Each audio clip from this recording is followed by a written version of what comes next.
Hello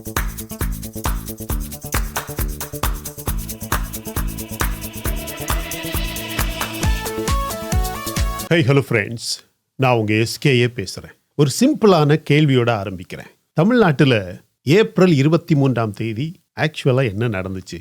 டிவியில் சொல்கிறாங்க வரலாற்று தேர்தல், இதுவரைக்கும் இல்லாத ஒரு டேர்ன் அவுட், ஜனநாயகத்தோடைய திருவிழா. ஆனால் உண்மை என்ன? ஜனநாயகத்தோட திருவிழாவும் நடந்துச்சு, த ஃபெஸ்டிவல் ஆஃப் டெமோக்ரஸி அதுவும் நடந்துச்சு, பணத்துடைய திருவிழாவும் நடந்துச்சு. ரெண்டுமே ஒரே பூத்தில் ஒரே நாளில் பேரலாக நடந்தது. ஒன்றை மறைச்சு இன்னொன்றை மட்டும் ஹைலைட் பண்ணுறது தான் ஃப்ரெண்ட்ஸ் பெய்டு ஜேர்னலிசம். இன்னைக்கு நாம் ரெண்டையுமே நேர்மையாக பார்க்க போகிறோம். கடைசி வரைக்கும் பாருங்கள். எண்டில் தமிழ்நாட்டுக்கு என்ன மாற்றம் வரப்போகுதுன்னு சாலிடாக நாம் இந்த வீடியோவில் பார்க்க போகிறோம். அது டிவியில் வராது. பாருங்கள் friends, April 23 polling turn out 84.69%. Tamil Nadu சரித்திரத்தில் மிகவும் உயர்ந்த எண்ணிக்கை, ஃபார் எவர் அப்படின்னு சொல்லலாம். ஒரு சில பேர் அந்த நம்பர்களையே மறைக்கிறாங்க. தமிழ்நாட்டில் இருக்கக்கூடிய 7 கோடி வாக்காளர்களில் கிட்டத்தட்ட 6 கோடி பேர் பூத்துக்கு வந்திருக்காங்க. 2021 ஆண்டை விட 11% அதிகம். அதாவது ஃப்ரெண்ட்ஸ், 77 லட்சம் மக்கள் கூடுதலாக ஏப்ரல் 23 வாக்களிச்சிருக்காங்க. 77 லட்சம், கிட்டத்தட்ட 8 மில்லியன் மக்கள் கூடுதலாக ஓட்டர்ஸாக வந்திருக்காங்க. இது ஏன்? மக்கள் உற்சாகத்தாலா? மக்களுடைய புதிய கான்சியஸ்னஸ்னாலா?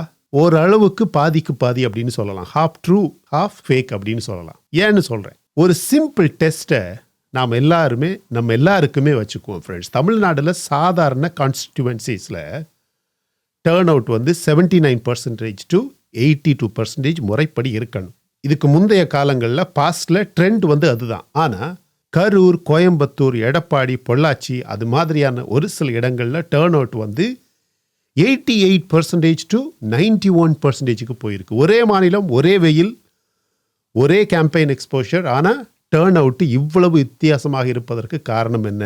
இங்கே தான் நம்ம எல்லாருக்குமே முதல் அன்கம்ஃபர்டபுள் கொஸ்டின் அப்படின்னு சொல்லலாம்.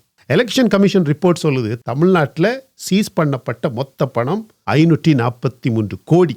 இது வெளிவந்த நம்பர்ஸ். கேஷ் மட்டுமே 100-200 கோடி வரைக்கும் சீஸ் பண்ணியிருக்கிறாங்க. இன்கம் டேக்ஸ் டிபார்ட்மெண்ட்டுடைய செப்பரேட் அக்கவுண்டிங் முறைப்படி பார்த்தா ஆக்சுவல் சீசர் கேஷ் மட்டுமே 210 கோடி ரூபாய். இது வெளிவரக்கூடிய நம்பர். கம்பேர் பண்ணி பாருங்கள் ஃப்ரெண்ட்ஸ். 2021 ஆண்டு தமிழ்நாடு எலெக்ஷனில் வெறும் 100 கோடி ரூபாய் கேஷ் மட்டும்தான் சீஸ் பண்ணப்பட்டது அப்படின்னு ரிப்போர்ட் வந்தது. அப்புறம் 2024 லோக்சபா எலெக்ஷனில் வெறும் 140 கோடி ரூபாய் மட்டும்தான் சீஸ் பண்ணப்பட்டது அப்படின்னு செய்தி வந்தது. 2026 இப்போ 210 கோடி ரூபாய் அப்படின்னு செய்தி வந்திருக்கு. 2 மடங்கு. ஒரே எலெக்ஷனில் 2 மடங்கு. ஆனால் இது பிடிபட்ட பணம் மட்டும்தான். எலெக்ஷனில் பல எக்ஸ்பர்ட்ஸ் என்ன சொல்கிறாங்க தெரியுமா? பிடிபட்ட பணம் இவ்வளவுனா ஆக்சுவல் ஃப்ளோவில் 2-5% வரைக்கும் மட்டும்தான் பிடிபடும் அப்படின்னு சொல்கிறாங்க. மீதி 95% ஸ்மூத்தாக டிஸ்ட்ரிபியூட் ஆகியிருக்குன்னு அர்த்தம். அதாவது பட்டுவாடா செய்யக்கூடிய பணத்தில் 2-5% மட்டும்தான் பொதுவாக பிடிபடக்கூடிய பணம். மீதி 90-95% பணம் ரொம்ப ஸ்மூத்தாக எந்த தங்கு தடையும் இல்லாமல் தமிழ்நாடு முழுவதுமாக டிஸ்ட்ரிபியூட் ஆயிருக்கு அப்படின்னு அர்த்தம். அதாவது ஃப்ரெண்ட்ஸ், தமிழ்நாட்டில் டிஸ்ட்ரிபியூட் ஆன மொத்த பணம் பல 1000 கோடிக்கும் அதிகமாக இருக்கலாம் அப்படின்னு சொல்லப்படுது. ஒரு சில எஸ்டிமேட் சொல்லுது, அந்த ஒரு நாளில், அந்த ஏப்ரல் 23 அந்த ஒரே ஒரு நாளில் 4000-5000 கோடி ரூபாயை இந்த பணம் பட்டுவாடா டிஸ்ட்ரிபியூஷன் தாண்டி இருக்கு அப்படின்னு சொல்கிறாங்க. ஒரே ஒரு எலெக்ஷனுக்கு ஒரே ஒரு மாநிலத்தில் 4000-5000 கோடி ரூபாய் மை டியர் ஃப்ரெண்ட்ஸ். இப்போ இதை கணக்கு வச்சு பார்க்கும்போது ஒரு வாக்கு எவ்வளவுக்கு விற்கப்பட்டது தெரியுமா? கிராமப்புற பார்டர் பகுதிகளில் 1000-2000 ரூபாய் வரைக்கும் ஒரு ஓட்டுக்கு. நடுத்தர கான்ஸ்டிடியூவன்சிஸ் இருக்குது பார்த்தீங்களா, ஓரளவுக்கு எக்ஸைட்டடான, ஓரளவுக்கு ரொம்பவும் கிரிட்டிக்கலான கான்ஸ்டிடியூவன்சிஸ் பார்த்தீங்கன்னா 3000-4000 ரூபாய் வரைக்கும். ஒரு சில பெரிய தொகுதிகளில், ஃபார் எக்ஸாம்பிள் கரூர், கோயம்புத்தூர், எடப்பாடி, பொள்ளாச்சி, திருநெல்வேலி, தூத்துக்குடி, பெரம்பூர் இது மாதிரியான தொகுதிகளில் 5,000 6,000 ரூபாய் வரைக்கும் ஒரே ஒரு ஓட்டுக்கு. இது கன்ஃபர்ம்டு, ரிப்போர்ட்டட் அண்ட் டாக்குமெண்டட். ஒரு சில தொகுதிகளில், முக்கியமாக கரூர் அண்ட் கோயம்புத்தூர், இந்த 2 தொகுதிகளில் ஒரு ஓட்டுக்கு 10,000 12,000 வரைக்கும் கூட கொடுக்கப்பட்டிருக்கலாம் அப்படின்னு சொல்லப்படுது. நீங்கள் நினைக்கலாம், அதான் எலெக்ஷன் முடிஞ்சு நாளைக்கு ரிசல்ட் வரப்போது, இப்போ ஏன் இந்த நம்பர்லாம் சொல்லிக்கிட்டு இருக்கீங்க அப்படின்னு. ஒரு குடும்பத்தில் 4 வாக்காளர்கள் இருந்தால் ஒரு ஓட்டுக்கு 4,000 ரூபாய் கொடுக்கும்போது 24,000 ரூபாய், ஆல்மோஸ்ட் 25,000 ரூபாய் ஒரே நாள் ஒரு மனிதனுடைய, ஒரு குடும்பத்தில் உள்ள தலைவனுடைய கையில் 25,000 ரூபாய் அப்படியே மொத்தமாக வருது. தமிழ்நாட்டில் சராசரி கூலி ஒரு சில இடங்களில் ஒரு மனிதனுக்கு சராசரி கூலி ஒரு நாளைக்கு 400 500 600 ரூபாய். அது சரியான ஒரு பொருளாதாரத்துக்கு குறியீடு கிடையாது. அப்படிப்பட்ட ஒரு மனிதனுக்கு ஒரு குடும்பத்தில் ஒரே நாளில் 24,000 ரூபாய், வெறும் 4 ஓட்டு இருக்கக்கூடிய குடும்பத்துக்கு 24,000 ரூபாய் வருதுன்னா அது ஒரு மாத சம்பளத்துக்கும் அதிகமான காசு. கேஷா, டாக்ஸே இல்லாமல் ஒரே ஒரு நாள் கையில் வரக்கூடிய பணம். ஆனால் இங்கே தான் ஒரு முக்கியமான ட்விஸ்ட் இருக்கு மை டியர் ஃப்ரெண்ட்ஸ். பணம் மொத்தமாக முன்னாடியே, எலெக்ஷனுக்கு முன்னாடியே கொடுக்கப்படலை. ரொம்ப மெத்தடாக, கிளவராக ஒரு ஃபேஸில் கொடுக்குறாங்க. முன்னாடி டோக்கனா 500 ரூபாய் ஒரு ட்ரஸ்ட் வர்றதுக்காக, முழு பணம் நாங்கள் தருவோம் அப்படின்னு ப்ராமிஸ் பண்ணுறாங்க. ஓட்டு போட்டு அதற்கான எவிடன்ஸ் கொடுத்த பிறகு, எவிடன்ஸா அது எப்படி கொடுக்க முடியும்? ஒரு சில பேரை ஃபோனில், அந்த இவிஎம்மில், எலக்ட்ரானிக் ஓட்டிங் மெஷின் இருக்குது பார்த்தீங்கன்னா, அதில் ஃபோட்டோ எடுக்க சொல்லியிருக்காங்க. பூத் ஸ்லிப் இமேஜ், சம்டைம்ஸ் ஒரு ஸ்பெசிஃபிக் பார்ட்டி ஏஜென்ட்டுக்கிட்ட செக் பண்ணணும். ஓட்டர் ஐடி நம்பருடைய கன்ஃபர்மேஷன் கொடுக்கணும். ஓட்டு போட்டு வெளியில் வந்த உடனே பணம் 5,000 6,000 9,000 10,000 12,000 வரைக்கும் கேஷாக கையில் டன். அதனால தான் இந்த வருஷம் கியூ ரொம்ப நீளமாக இருந்துச்சு அப்படிங்கிறது உண்மை. ஆனால் ஒரு சில இடங்களில் டேர்ன் அவுட் 88% 90 91% வரைக்கும். அதற்கான மிக முக்கியமான காரணம் நாம் சொன்ன இந்த பணம் பட்டுவாடாவாக இருக்கலாம். ஆனால் ரொம்பவும் தெளிவாக இன்னொரு விஷயம் சொல்கிறேன், அதுதான் ரொம்ப முக்கியம். இது மொத்த தமிழ்நாடுக்குமே அப்ளை ஆகுமா அப்படின்னு கேட்டால் ஆகாது. ஏன்னு சொல்கிறேன். குறிப்பிட்ட சில கான்ஸ்டிடியூவன்சிஸில், குறிப்பிட்ட பார்ட்டி ஆப்ரேஷன்ஸ், குறிப்பிட்ட டிஸ்ட்ரிக்ட் நெட்வொர்க், கரூரில் டிவிகே, ஏடிஎம்கே, டிஎம்கே 3 பேரும் பணத்தில் போட்டி போட்டாங்க அப்படின்னு சொல்லப்படுது. ஒரு சில ஆக்டிவிஸ்ட் ரிப்போர்ட் சொல்கிறாங்க, கரூர் தொகுதியில் மட்டுமே டிஸ்ட்ரிபியூஷன் 100 கோடிக்கும் அதிகமாக செய்யப்பட்டிருக்கலாம் அப்படின்னு சொல்லப்படுது. கோயம்புத்தூரில் டிஎம்கே உடைய பிராஸ் யூட்டென்சில்ஸ் அப்படின்னு சொல்லலாம், மார்ச் 12ஆம் தேதியில் இந்த கவுண்டம்பாளையம்ல பல கோடிக்கு மதிப்பில் பணமும் பொருட்களும் சீஸாக்கப்பட்டது. மார்ச் 18ஆம் தேதி நமது முதல்வர் ஸ்டாலின் போட்டோ போடப்பட்ட பார்சல்ஸ் பல குடோன்ல சீஸ் பண்ணப்பட்டது. செந்தில் பாலாஜி ஹோம் டர்ஃப் கரூர்ல இருந்து ஷிஃப்ட் பண்ணி கோயம்புத்தூருக்கு கொண்டு வந்தாச்சு. ரீசன், அங்க ஹெவி மணி ஆப்ரேஷன் தேவைப்பட்டுச்சு. இப்படி தமிழ்நாட்டுடைய மிக முக்கியமான தொகுதிகளில் பணம் கோடி கோடியாக புழங்கின நேரத்தில் Chennai urban areas, Vellore, Madurai south, coastal districts, Kanyakumari, Tirunelveli, இதே இந்த பேட்டர்ன் அந்த இடங்களில் அப்ளை அப்ளை ஆகாது. அந்த இடங்களில் டேர்ன் அவுட் ரொம்ப நார்மலாக இருந்துச்சு. 78%, 80, 81. அங்கே தான் இளைஞர்கள் அலை டோட்டலாக டாமினேட் பண்ணிச்சு மை டியர் ஃப்ரெண்ட்ஸ். இங்கே தான் நம்ம எல்லாருக்கும் இரண்டாவது அன்கம்ஃபர்டபுள் உண்மை வெளிவருது. மணி மொபிலைசேஷன் ஒரு குறிப்பிட்ட கான்ஸ்டிடியூவன்சிஸில் மட்டும்தான் நடந்திருக்கு. அது பல நூற்றுக்கணக்கான டிஎம்கே, ஏடிஎம்கே சீட்ஸை காப்பாற்றி இருக்கலாம் அப்படின்னு நம்பப்படுது. ஆனால் நம்ம மாநிலம் முழுவதுமாக மொத்தமாக பார்க்குறப்ப இந்த மணி இளைஞர்களுடைய அலையை ஸ்டாப் பண்ண முடியலை. இன்னைக்கு ஆக்சிஸ் மை இந்தியாவுடைய போல், அது சரியான உண்மையான நம்பிக்கைக்கான ஒரு போலா அப்படின்னு சர்வேயான்னு கேட்டால், வெறும் 50,000 ஓட்டர்ஸை சர்வே பண்ணிக்கிட்டு பிரதீப் குப்தா தன்னை இந்தியாவில் ஒரு டாப் போலிங் ஏஜென்சி அப்படின்னு சொல்கிறாரு. 234 தொகுதிகள்லையும் இவர் ரிசல்ட்டை வெளியிட முடியுமா? முடியாது. டிஎம்கே அலையன்ஸுக்கு ஆல்மோஸ்ட் 110 சீட்ஸ் வரும் அப்படின்னு சொல்கிறாரு. ஆனால் ஏடிஎம்கேக்கு வெறும் 22 32 சீட்டு வரும்னு சொல்கிறது நம்புகிற விஷயமாவா இருக்குது? அதே நேரத்தில் விஜயோடைய டிவிகேக்கு 120 சீட்டு வரும்னு சொல்கிறார். மறுபடியும் கேளுங்க ஃப்ரெண்ட்ஸ், இது ஒரு புதிய பார்ட்டி, ஒரு முதல் எலெக்ஷன், வெறும் 26 மாதம் பழசு அப்படின்னு சொல்லலாம். வெறும் 26 மாத அனுபவம் இருக்கக்கூடிய ஒரு கட்சி. அதுலேயும் முதல் 20 மாதங்கள் பெருசாக எதுவுமே பண்ண கட்சி இது கிடையாது. கடைசியாக ஒரு 3-4 மாதமாக தான் ரொம்ப ஆக்டிவாக இருந்த தலைவரும் தொண்டர்களும் அப்படின்னு சொல்லலாம். தமிழ்நாட்டில் இன்றைக்கி ஒரு லீடிங் பொசிஷனில் அந்த கட்சி இருக்குது அப்படின்னு ஒரு போலிங் நிறுவனம், ஒரு சர்வே நிறுவனம் சொல்கிறது நம்புகிற மாதிரியாக இருக்குது. ஓட் ஷேரில் டிஎம்கேக்கு 35%, ஏடிஎம்கேக்கு 23%. அந்த 23% சீட்டோடைய கவுண்ட்டு மேட்ச் ஆகலை. டிவிகேக்கு 35% சொல்லுது. இன்றைக்கி டிஎம்கே உடைய இந்த 35% சீட் ஷேரில், ஓட் ஷேரில் காங்கிரஸ் இருக்குது, சிபிஐ இருக்குது, சிபிஐஎம் இருக்குது, விசிகே இருக்குது, எம்டிஎம்கே இருக்குது, அப்படி பல ஆயிரம் கட்சி இருக்குது. இப்படி பல ஆயிரம் கட்சிகள் சேர்ந்து அவனுக்கு 35% ஷேர் கிடைக்குதான். ஆனால் டிவிகே உடைய 35%க்கு ஒரே ஒரு பார்ட்டி, ஒரே ஒரு லீடர் சோலோ. ஒரு சாதாரண விஷயமா அப்படின்னு நாம் நினைக்கிறது தவறாக இருக்குமோ அப்படிங்கிறதுக்கான ஆதாரங்களை பாருங்கள். இப்போ தமிழ்நாட்டில் இருக்கக்கூடிய இளைஞர்கள் நம்பர்ஸை பாருங்கள். 68% முதல் முறை வாக்களித்த வாக்காளர்கள், 18 முதல் 19 வயது இளைஞர்கள், இவங்க தமிழ்நாட்டின் மாற்றத்துக்காக ஓட்டு போட்டிருக்காங்க.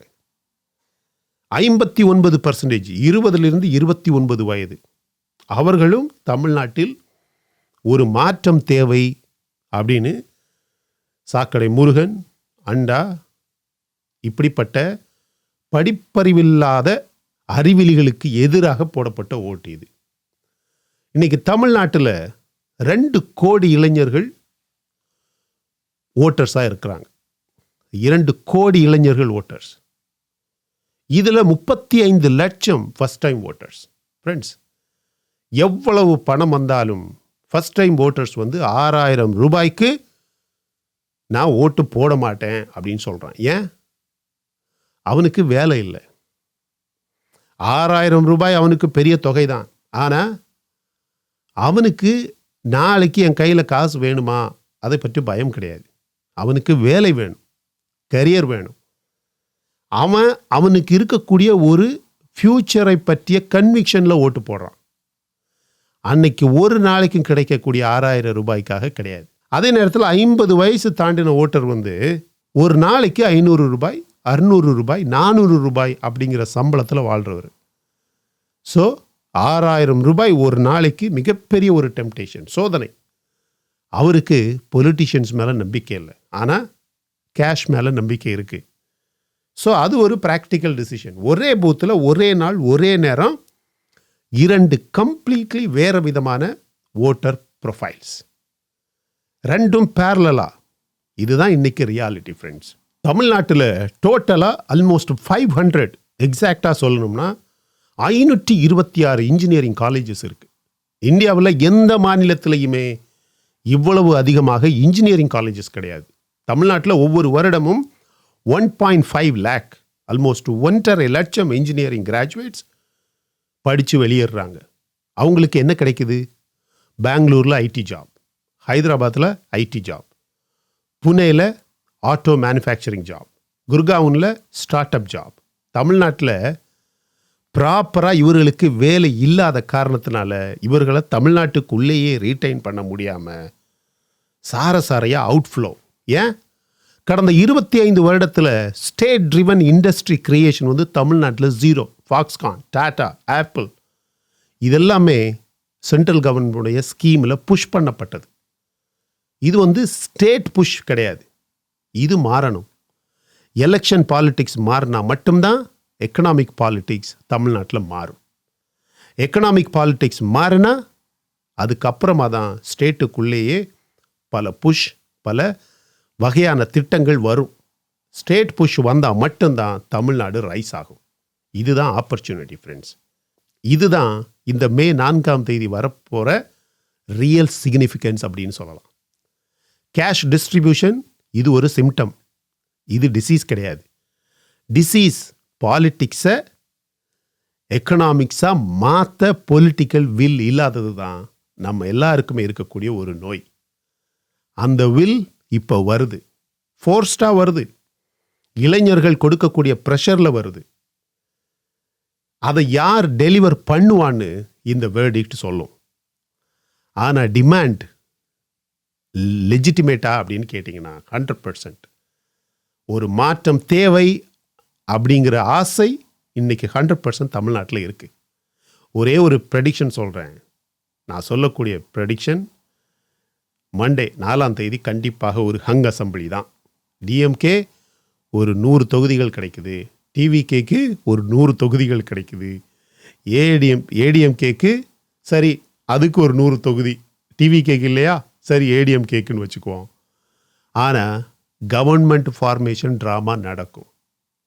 கோலிஷன், அதாவது கூட்டணி கட்சிகளுக்கான நெகோசியேஷன்ஸ் நடக்கும். அதெல்லாம் நடந்து ஆட்சி அமைதோ இல்லையோ, ஆனால் இந்த எலெக்ஷனில் ரியல் வின்னர்ஸ் தமிழ்நாடு இளைஞர்கள். அவங்க எல்லாருமே 50 வருடமாக நடந்த மோனோபாலியை பிரேக் பண்ணியிருக்காங்க. சேஞ்ச் கேட்குறாங்க. ஏற்கனவே இருக்கக்கூடிய எஸ்டாப்ளிஷ்மெண்ட்டை ஃபோர்ஸ் பண்ணி மாற்ற ட்ரை பண்ணுறாங்க. இதுதான் டெமோக்ரஸியுடைய ரியல் பியூட்டி. நான் நேற்று நைட் வீடியோவில் சொல்லியிருந்தேன், சைனாவில் இது இம்பாசிபிள், ரஷ்யாவில் இம்பாசிபிள், பாகிஸ்தானில் மாற்றம் பாசிபிள் கிடையாது, கூப்பு தான் பாசிபிள். ஆனால் இந்தியாவில் எலெக்ஷன் அப்படிங்கிற ஒரு பேரில் என்ன மாற்றம் வேணுமானாலும் அமைதியாக நடத்த முடியும். அதுதான் உலகத்திலேயே இந்தியாவுடைய ரைஸை ஸ்டாப் பண்ண முடியாத ஒரு ஃபோர்ஸ்.